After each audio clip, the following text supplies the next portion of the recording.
بسم اللہ الرحمن الرحیم۔ السلام علیکم۔ روزانہ واقعات سننے کے لیے اس چینل کو سبسکرائب کریں۔ احد کی لڑائی میں جو کافر مارے گئے تھے ان کے عزیزوں میں انتقام کا جوش زور پر تھا۔ سلافہ نے جس کے 2 بیٹے اس لڑائی میں مارے گئے تھے منت مانی تھی کہ اگر عاصم کا جنہوں نے اس کے بیٹوں کو قتل کیا تھا سر ہاتھ آ جائے تو اس کی کھوپڑی میں شراب پیوں گے، اس لیے اس نے اعلان کیا تھا کہ جو عاصم کا سر لائے گا اس کو 100 اونٹ انعام میں دوں گی۔ سفیان بن خالد کو اس لالچ نے آمادہ کیا کہ وہ ان کا سر لانے کی کوشش کرے، چنانچہ اس نے ازل اور قارہ کے چند آدمیوں کو مدینہ منورہ بھیجا۔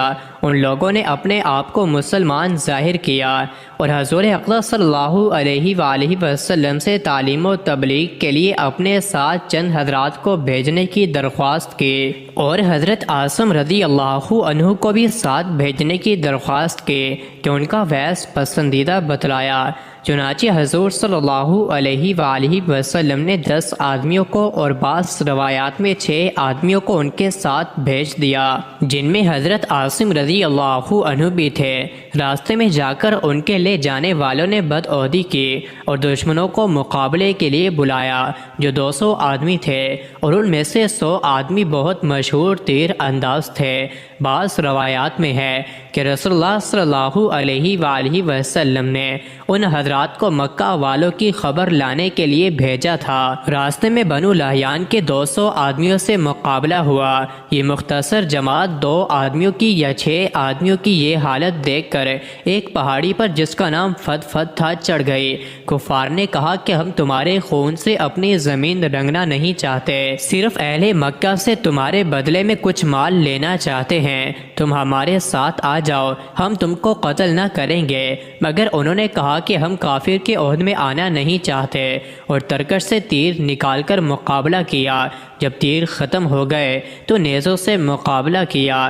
حضرت عاصم رضی اللہ عنہ نے ساتھیوں سے جوش میں کہا کہ تم سے دھوکہ کیا گیا، مگر گھبرانے کی بات نہیں، شہادت کو غنیمت سمجھو، تمہارا محبوب تمہارے ساتھ ہے اور جنت کی حوریں تمہاری منتظر ہیں۔ یہ کہہ کر جوش سے مقابلہ کیا، اور جب نیزہ بھی ٹوٹ گیا تو تلوار سے مقابلہ کیا۔ مقابلوں کا مجمع کثیر تھا، آخر شہید ہو گئے اور دعا کی کہ یا اللہ اپنے رسول صلی اللہ علیہ وآلہ وسلم کو ہمارے قصے کی خبر کر دے۔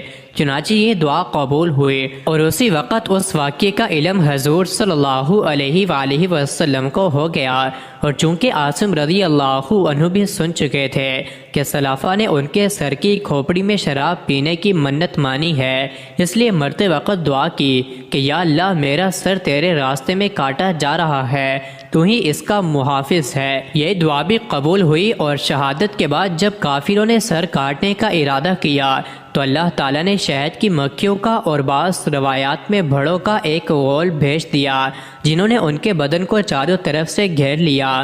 کافروں کو خیال تھا کہ رات کے وقت جب یہ اڑ جائیں گی تو سر کاٹ لیں گے، مگر رات کو ایک بارش کی روح آئی اور ان کی ناش کو بہا کر لے گئے۔ اسی طرح ان کا جسم شہادت کے بعد کافروں کے ناپاک عزائم سے محفوظ رہا۔ مزید ایسی ہی ویڈیوز کے لیے چینل کو ضرور سبسکرائب کریں۔